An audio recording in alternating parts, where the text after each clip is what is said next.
বৃহস্পতিবার Tripura working journalist অ্যাসোসিয়েশনের পক্ষ থেকে আগরতলা প্রেস ক্লাবে পশ্চিম জেলা সম্মেলন এবং সামাজিক দায়িত্ববোধের অঙ্গ হিসেবে ছাত্রছাত্রীদের মধ্যে শিক্ষা সামগ্রী বিতরণ করা হবে। এ উপলক্ষে আয়োজন করা হয় এক সাংবাদিক সম্মেলনের।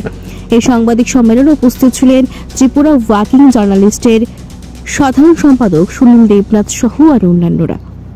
ত্রিপুরা ওয়ার্কিং জার্নালিস্ট অ্যাসোসিয়েশনের পশ্চিম জেলা সম্মেলন, এই উপলক্ষে আমরা আমাদের সাংবাদিক বন্ধু যারা আছেন তাদের পরিবারের ছোট বাচ্চা যারা স্কুলে পড়াশোনা করে তাদের মধ্যে আমরা শিক্ষা সামগ্রী বিতরণ করব এবং সংগঠনকে এই পশ্চিম জেলায় আরও চাঙ্গা করার জন্য এবং শ্রমজীবী বার্তাজীবী যারা সাংবাদিক আছে তাদের পেশাগত মান উন্নয়নের স্বার্থে আমরা আলোচনা করব, কিছু সিদ্ধান্ত আমরা নেব এবং সামাজিক কর্তব্য হিসেবেই আমরা মনে করি প্রত্যেকের কাছে আমাদের পৌঁছানো দরকার।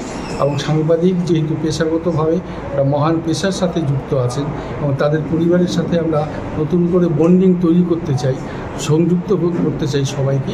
সেই জন্য তাদের ঘরের যারা স্কুলে পড়ুয়া যারা বাচ্চারা আছে তাদেরকে শিক্ষা সামগ্রী দিয়ে আমাদের শুভেচ্ছা তাদের প্রতি রইল এবং আমরা ভবিষ্যতে তাদের জন্য কাজ করব, এই অঙ্গীকারও আমরা আজকের মাধ্যমেই এই কর্মসূচির মাধ্যমেই ঘোষণা করছি। কে রয়েছেন আপনারা আজকে এখানে? আজকে আমরা ত্রিপুরা ওয়ার্কিং জার্নালিস্ট অ্যাসোসিয়েশনের আমি সভাপতি, রাজ্য কমিটি বিজয় পাল, আমাদের সাধারণ সম্পাদক আছেন সুনীল দেবনাথ, সভাপতি মণ্ডলীতে পাপড়ি আছেন। তো এছাড়াও পশ্চিম জেলার যারা সাংবাদিকরা আছেন তারা আছেন আজকের কর্মসূচিতে।